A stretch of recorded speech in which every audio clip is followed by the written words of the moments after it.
बारिश में 5 बहू की चलती रसोई और घर। मम्मी मम्मी वो देखो वहाँ गर्मा गर्म पूरी और आलू दम बट रहे हैं।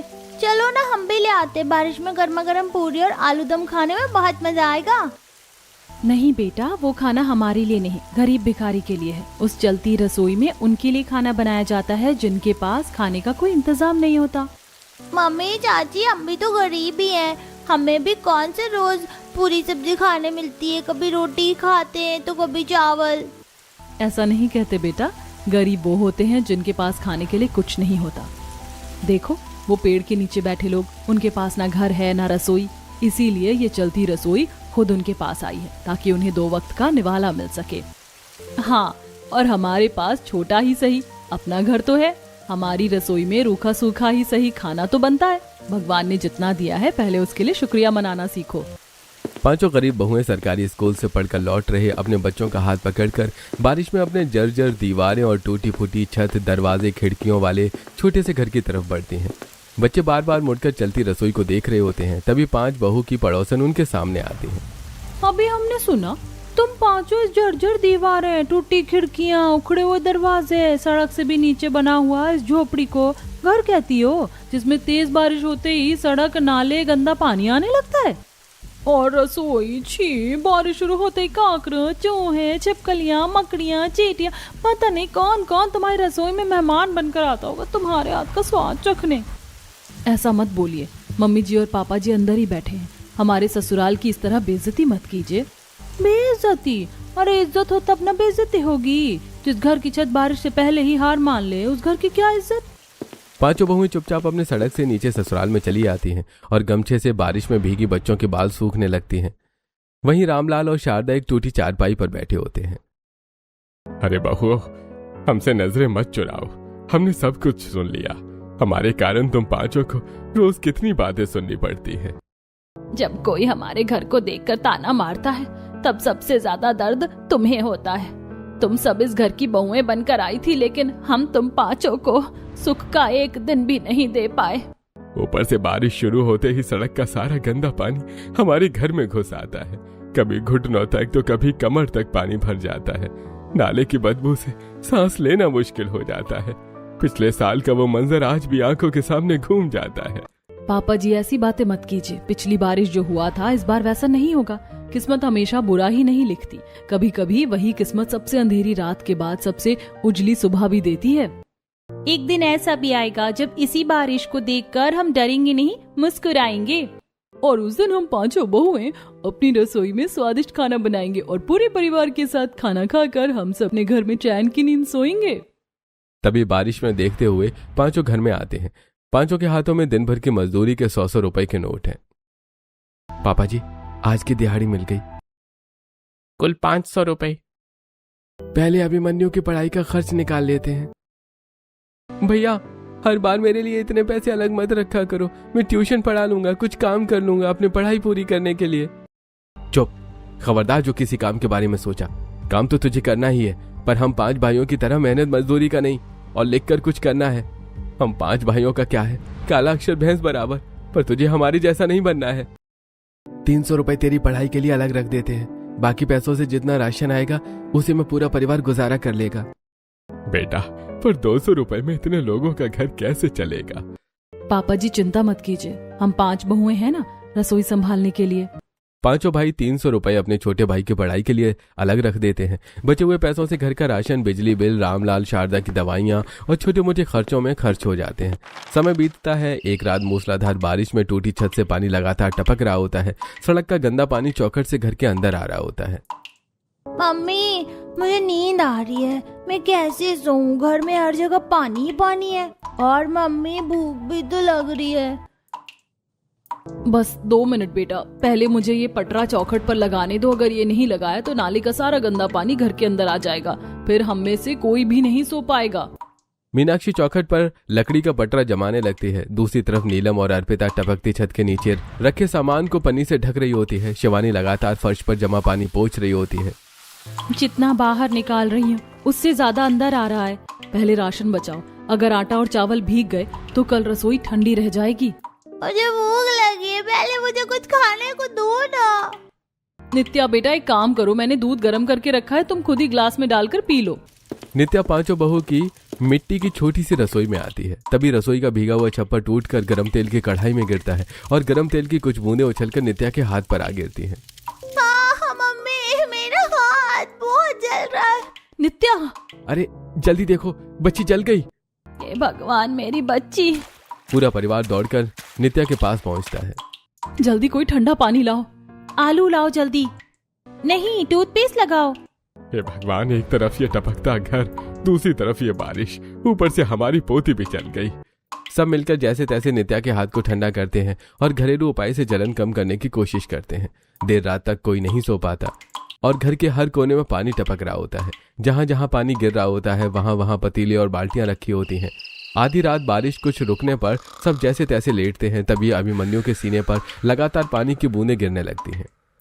अरे यार, अब तो सच में दिमाग खराब हो गया। अभिमन्यु उठकर एक बड़ा पतीला लाता है, उसमें एक कपड़ा रखता है और अपनी छाती पर रखकर लेट जाता है। भैया ये क्या कर रहे हो? अरे जब छत हमारी बात नहीं मान रही तो सोचा पतीले को ही अपना छाता बना लो। देखो, इस मुसीबत में भी इसे मजाक सूझ रहा है। अरे बेटा, मजबूरी इंसान से क्या क्या नहीं करवा देती। सबके चेहरे पर हल्की मुस्कान आ जाती है। इसी तरह कुछ दिन बीतते हैं। एक दिन तेज बारिश में छाता लेकर राधिका पांचों बहू के घर के बाहर आती है। अरे सुनो, हमने बारिश का रेन फेस्ट रखा है, सब लोग मिलकर पकौड़े, चाय और तरह तरह के पकवान की पार्टी कर रहे हैं, तुम पांचों भी चलो।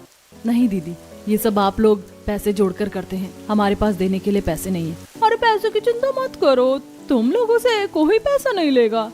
तुम पांचों बस हमारी रसोई संभाल लेना, सिगड़ी जल चुकी है। वैसे भी तुम पांचों बहू के हाथों का अलग अलग स्वाद हम सभी को पसंद है। पांचों बहू रेन फेस्ट में पहुंचती हैं। बड़े लॉन में टेंट लगा होता है। पांचों बहू एक तरफ बने सिगड़ी वाली रसोई में आती है। कोई पनीर टिक्का, आलू और बैंगन भूनने लगती है, कोई गर्मा गर्म चाय बना रही होती है। देखो, मैंने कहा था ना, इन पांचों के हाथ का स्वाद पूरे मोहल्ले में सबसे अच्छा है। अच्छा हुआ इन्हें बुला लिया। देखो कैसे बिना कुछ बोले हमारी रसोई संभाल रही है। और हाँ, आखिर में जो बच जाएगा ना वो ही नहीं दे देंगे। बेचारियों के घर तो शायद ऐसा खाना सालों में बनता होगा।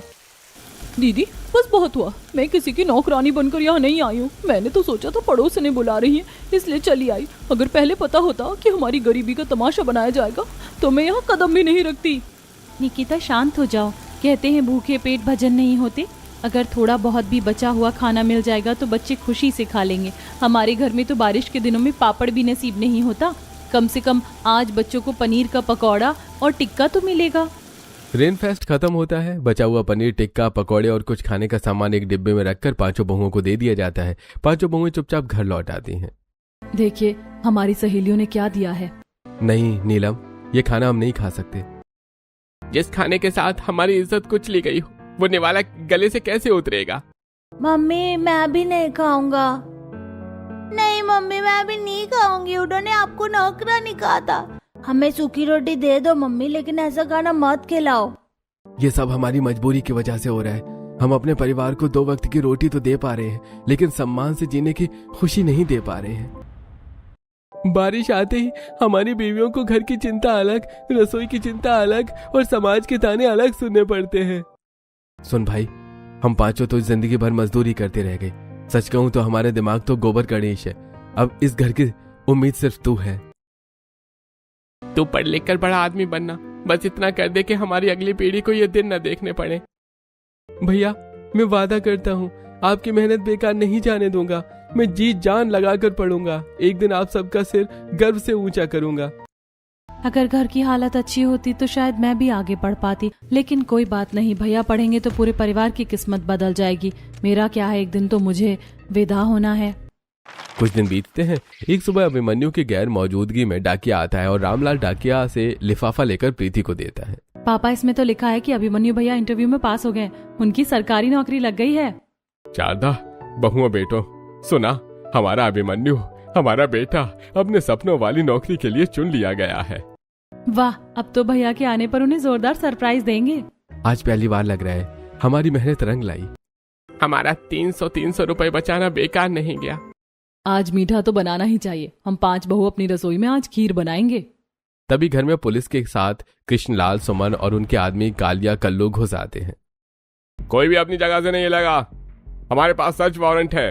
कहाँ छिपाया है अपने लड़के को? अरे क्या बात कर रहे हैं आप? क्या हुआ है? काली और कल्लू घर का सारा सामान उलटना पलटना शुरू कर देते हैं। पांचों बहुओं की रसोई तोड़ देते हैं, मसालों के डिब्बे फेंक देते हैं, बर्तन इधर उधर फेंक दिए जाते हैं, अलमारी से कपड़े निकालकर सीखने लगते हैं और डंडों से छत पर वार करके उसे और तोड़ने लगते हैं। अरे ये क्या कर रहे हो तुम लोग? हमारी रसोई क्यों तोड़ रहे हो? शांत रहिए, पहले पूरी बात सुन लीजिए। दरअसल आपके बेटे अभिमन्यु पर इनकी बेटी नैना को लेकर भागने का आरोप है। अरे दोनों एक दूसरे से प्यार करते होंगे तभी न साथ भागे हैं। आपकी बेटी भी अपनी मर्जी से गई होगी। मेरी बेटी भागी नहीं है, उसे बहकाया गया है।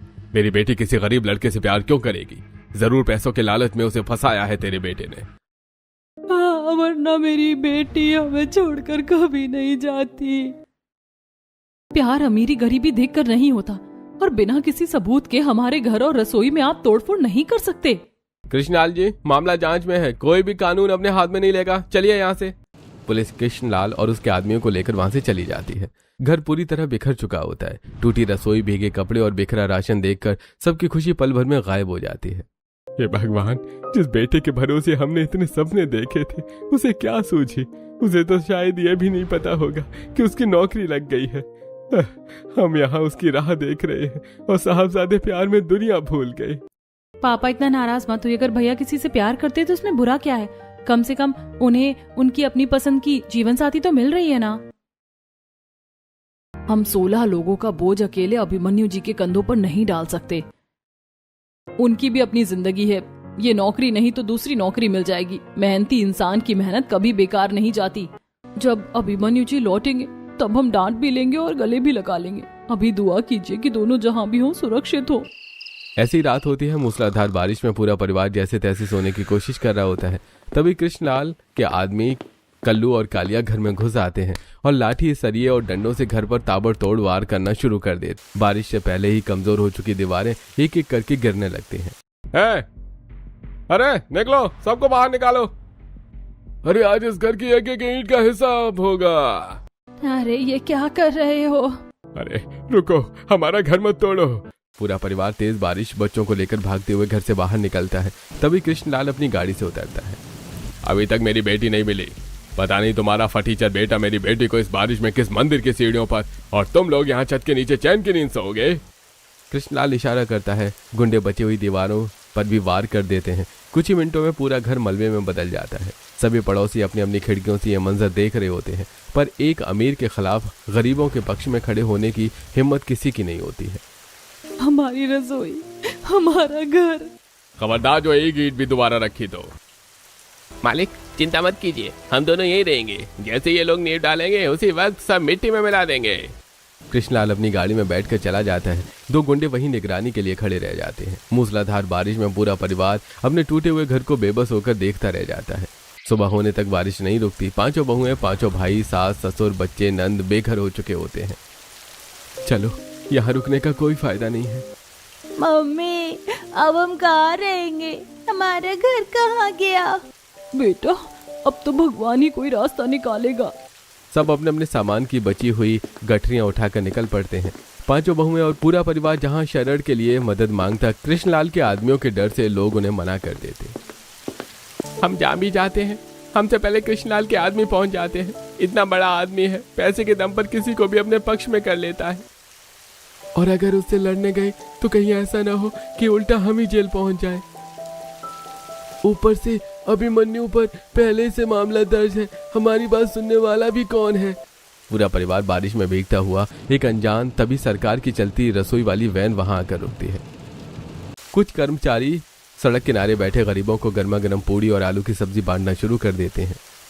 मम्मी, अभी तो हमारा घर नहीं है और आप तो पांचों की रसोई भी नहीं रही। इसका मतलब अब तो हम भी गरीब हो गए ना। अब हम भी इनकी पूरी सब्जी खा सकते क्या? बहुत जोरों की भूख लगी है। ये भगवान कैसी घड़ी दिखा दी। जिन बच्चों ने हमेशा हिम्मत दिखाई, आज वही बच्चे खुद को गरीब कह रहे हैं। मेरे पोते पोतियों की ये बात सुनने से पहले अगर मेरी सांस रुक जाती तो अच्छा था। हमारी मेहनत भी आज हमारे परिवार के सिर पर छत और पेट में रोटी का इंतजाम नहीं कर सकती। चलो इसे चलती रसोई से ही पेट भरते हैं। 1 मिनट, क्यों ना हम ऐसा घर बनाए जो चलता फिरता हो, नीचे पहिए हो, जहाँ चाहे वहाँ ले जाए। तो जैसे ही गुंडे आएंगे हम अपना घर लेकर दूसरी जगह निकल जाएंगे। वो नींव ही नहीं मिलेगी जिसे तोड़ सके। और उसी घर के अंदर रसोई भी होगी, जहाँ घर जाएगा वहीं हम पांचों की रसोई भी जाएगी। बिल्कुल, हम कहीं भी जाएंगे तो वो लोग पहुंच जाएंगे, लेकिन अगर हमारा घर ही हमारे साथ चलेगा तो कोई हमें बेघर नहीं कर पाएगा। बारिश हो, धूप हो या आंधी, हमें जहाँ सुरक्षा मिलेगी हम 5 बहू अपने घर और रसोई को वहीं लेकर चले जाएंगे। वाह, इसे कहते हैं अंधेरे में भी रोशनी ढूंढ लेना। जब किस्मत दरवाजा बंद करती है, मेहनत नई खिड़की खोल देती है। मेरी बहू, आज तुम लोगों ने डूबते को तिनका का सहारा दे दिया है। भाभी, मैं आपका पूरा साथ दूंगी। हम सब मिलकर ऐसा चलता फिरता घर बनाएंगे कि देखने वाले भी हैरान रह जाएंगे। 5 बहुएं एक दूसरे का हाथ पकड़ती हैं और हवा में उछाल कर फिलहाल पेट भरने के लिए सरकार की चलती रसोई से खाना लेकर खाती हैं। पूरा परिवार 5 बहू के कहने पर जंगल से मोटी लकड़ियां, मजबूत बेलें, पड़े पत्ते, मिट्टी और बांस इकट्ठा करता है। सबसे पहले लकड़ी के 4 मजबूत पहिए बनाते हैं, फिर इन पहियों के ऊपर मोटी लकड़ियों को मजबूत बैलों से बांधकर बड़ा फ्रेम बांधेंगे। छत बड़े पत्तों की बनेगी, ऊपर बांस की परत होगी ताकि बारिश का पानी अंदर ना आए। और फिर मिट्टी का चूल्हा, मिट्टी के बर्तन और छोटी रसोई बनेगी।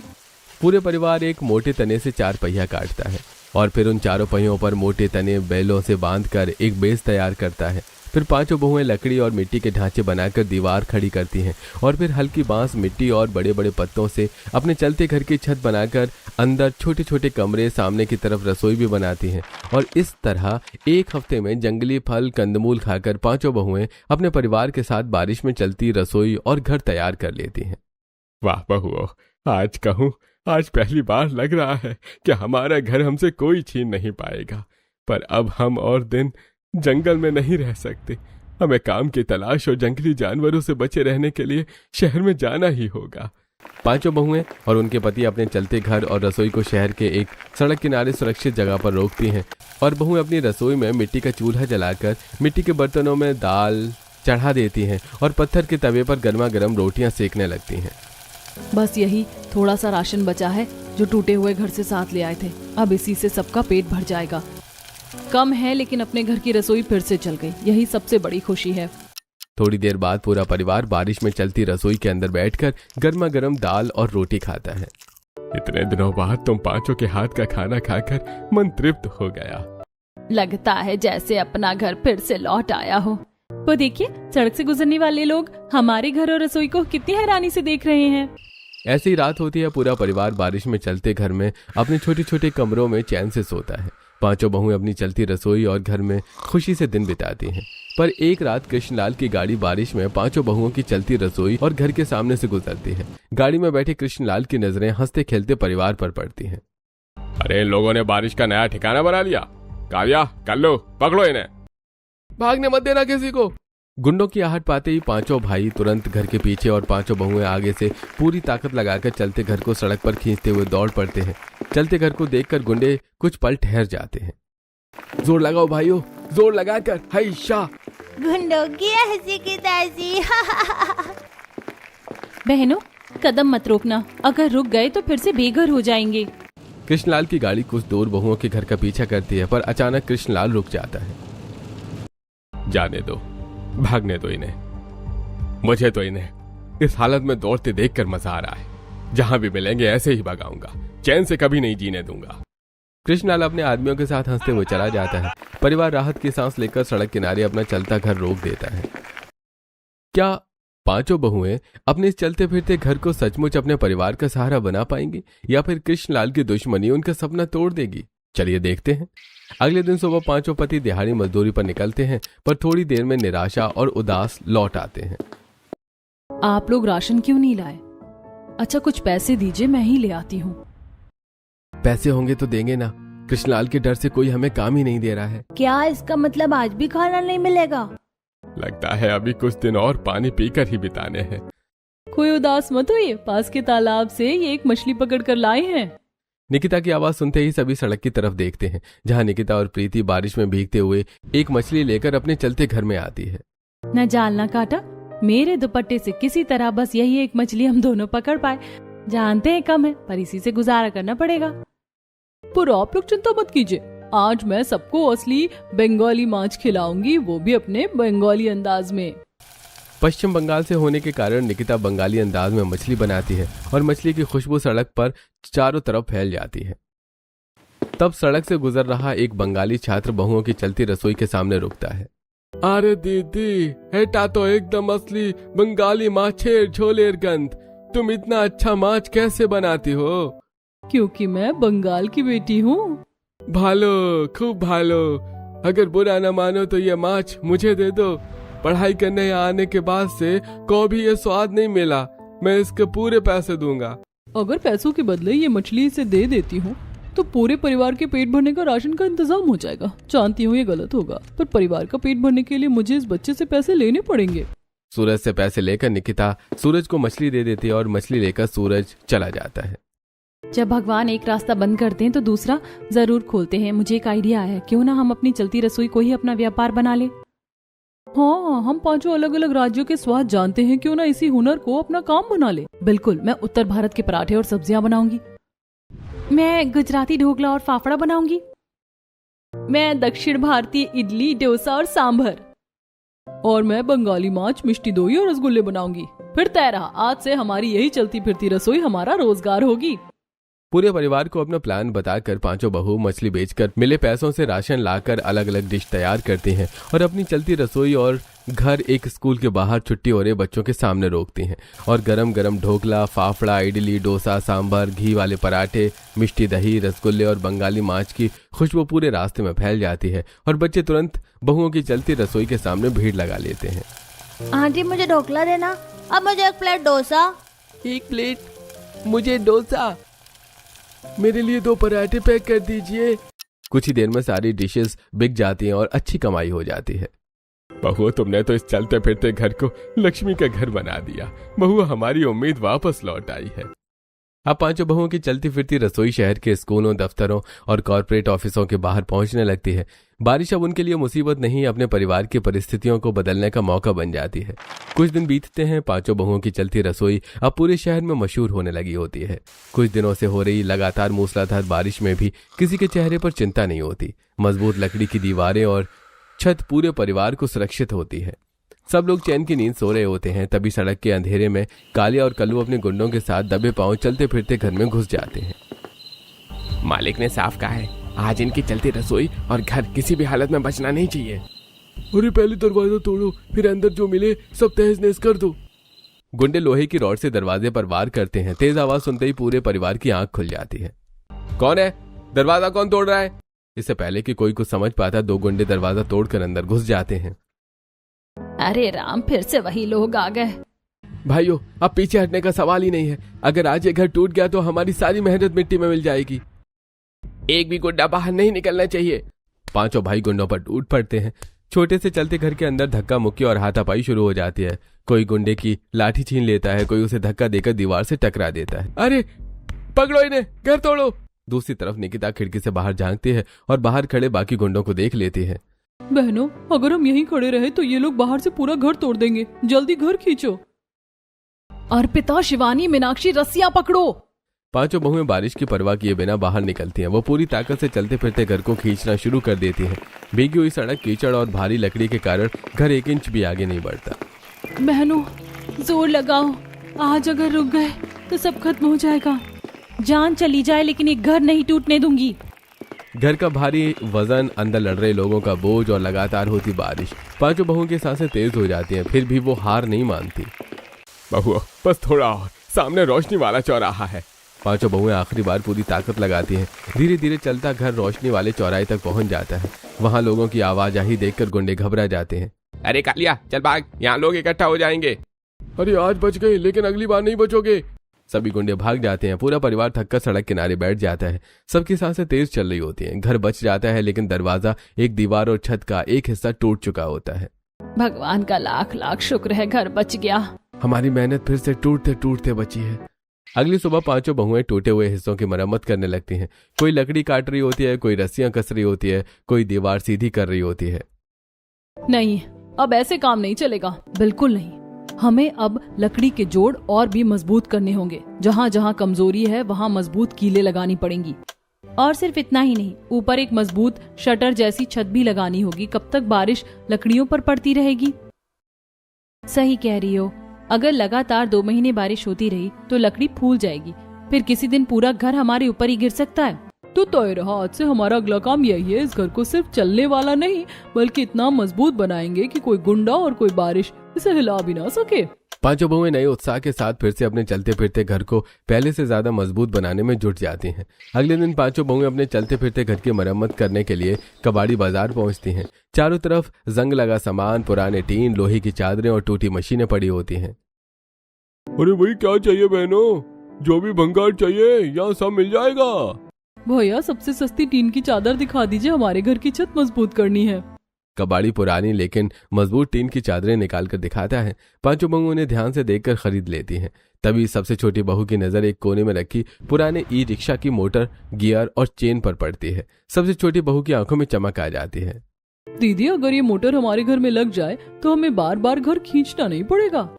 सही कह रही हो, अगर घर खुद चलने लगे तो गुंडे चाह कर भी पकड़ नहीं पाएंगे। तब तो हम जहाँ चाहेंगे वहीं अपनी रसोई खोल देंगे। स्कूल के बाहर, ऑफिस के बाहर, मंदिर के बाहर, हर जगह पहुंच जाएंगे। वाह, ये तो सबसे बड़ा आइडिया है।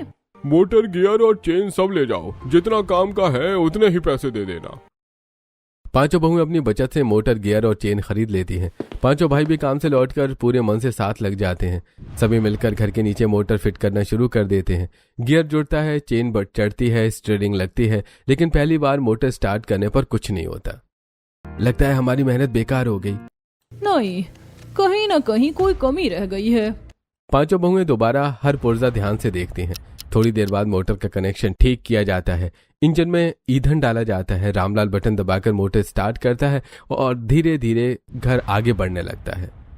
चल गया, हमारा घर चल गया। अरे सच में हमारा घर अपने आप चल रहा है। आज पहली बार लग रहा है कि भगवान ने हमारी सुन ली। पांचों बहुएं टीन की चादरों से पूरा शेड बना देती हैं। ऊपर बारिश का पानी अब सीधे फिसलकर नीचे बनी ड्रेन लाइन से बाहर निकल जाता है। घर पहले से कहीं ज्यादा मजबूत और सुरक्षित हो जाता है। चलते फिरते घर के अंदर लकड़ी की स्टीयरिंग लगी होती है। कभी स्कूल के बाहर, कभी कॉर्पोरेट ऑफिस के बाहर, कभी मंदिर में भजन कीर्तन के पास। चलते फिरते घर की रसोई हर जगह पहुंच जाती है। गर्मा गर्म पकौड़े, भजिया, पापड़, आइए बारिश का मजा लीजिए। घी वाले पराठे तैयार हैं। इडली, डोसा, सांबर गर्मा गर्म। फाफड़ा, ढोकला बिल्कुल ताजा। बंगाली स्टाइल मांच और मिठाई भी तैयार है। तेज बारिश में भी लोग छाता लेकर चलते फिरते घर के पास पहुंचने लगते हैं। कोई भजिया खरीदता है, कोई पकौड़े, कोई पापड़, तो कोई अपनी पसंद की स्पेशल डिश। धीरे धीरे पांचों बहुओं की चलती फिरती रसोई पूरे शहर में मशहूर होने लगती है। तभी एक दिन तेज बारिश के बीच कृष्णलाल की गाड़ी चलती रसोई और घर के सामने रुकती है। कृष्णलाल के आदमी लहूलुहान अभिमन्यु को बहुओं के चलते घर में फेंकते हैं। मिल गया तुम्हारा वो आवारा देवर, मेरी बेटी को बहला फुसला कर ले गया था, पर अब मैंने अपनी बेटी का बयान बदलवा लिया है। अरे पापी, कैसा बाप है रे तू। अपनी बेटी से जोर जबरदस्ती करके तूने उसका बयान नहीं, उसकी इज्जत। छी। चुप, बहुत बोलती है, अभी तुझे सबक सिखाता हूँ। कृष्णलाल के आदमी पांचों बहुओं की रसोई और घर में कूद पड़ते हैं। वहीं पांचों भाई भी किशनलाल के आदमी से उलझ पड़ते हैं। तभी कृष्ण का फोन बजता है। क्या नैना ने फिनाइल पी लिया? मैं अभी आता हूँ। अरे जल्दी चलो, मेरी बेटी ने फिनाइल पी लिया है। मूसलाधार बारिश में कृष्णलाल अपने आदमियों के साथ गाड़ी में बैठता है। तेज बारिश की वजह से गाड़ी स्टार्ट नहीं होती और कृष्णलाल अपने आदमियों के साथ अपने घर की तरफ दौड़ लगा देता है। वहीं पांचों बहुओं की चलती रसोई और घर भी चारों तरफ पानी से घिर जाता है। हे भगवान, चाहे उसने हमारे साथ कितना भी बुरा क्यों ना किया हो, लेकिन अब उसकी बेटी की जान बचाना बहुत जरूरी है। और वैसे भी अब तो वो हमारे घर की बहू है। रामलाल तुरंत चलते घर की ड्राइविंग सीट पर बैठते हैं, इंजन स्टार्ट करते हैं और मोटर गरज उठती है। सड़क पर भरे हुए पानी को चीरते हुए घर सीधा कृष्णलाल के घर के दरवाजे पर पहुंचता है, जहां कृष्णलाल अपनी बेटी को गोद में उठाकर बेबस खड़ा होता है। हे भगवान, अब मैं क्या करूं? एम्बुलेंस आ रही है ना गाड़ी स्टार्ट हो रही है, और अगर पैदल निकला तो रास्ते में ही मेरी बेटी। अरे कोई मेरी मदद करो। जल्दी करिए, हमारी चलती घर में बैठ जाइए। कृष्णलाल अपनी बेबी और बेहोश बेटी के साथ चलते घर में घुस जाता है। मूसलाधार बारिश के बीच एक बार फिर पांचों बहुओं का घर बारिश के पानी को चीरते हुए अस्पताल पहुंचता है, जहां डॉक्टर मिथिलेश तुरंत नैना की ट्रीटमेंट शुरू करते हैं और कुछ देर बाद बाहर आते हैं। आप लोग सही समय पर इन्हें अस्पताल ले आए। अगर थोड़ी भी देर हो जाती तो मुझे माफ कर दो। मैंने तुम्हारे पूरे परिवार पर बहुत जुल्म किए। आज मुझे समझ आया कि सच्चा प्यार और इंसानियत क्या होती है। मैं अभी वो झूठा वीडियो डिलीट करता हूँ और अपनी बेटी का हाथ अभिमन्यु के हाथ में देता हूँ। पांचों बहू के साथ उनके चलते घर और रसोई में बहू बनकर आ जाती है। अभिमन्यु भी अपनी नौकरी शुरू कर देता है। कुछ समय बाद उसी नौकरी के आधार पर होम लोन भी मंजूर हो जाता है और बहुओं की चलती रसोई के पैसों से पूरा परिवार एक सुंदर घर बना लेता है और अब पूरा परिवार हंसी खुशी अपने नए घर में रहता है। लेकिन चलते घर और रसोई को अपनी मेहनत और संघर्ष की सबसे बड़ी निशानी बनाकर हमेशा संभाल कर रखता है। क्या आपने भी कभी चलती घर और रसोई देखी है या उसके बारे में सुना है? और क्या अभिमन्यु ने प्यार के लिए जो फैसला लिया था वो सही था? अपनी राय हमें कमेंट में जरूर बताइए।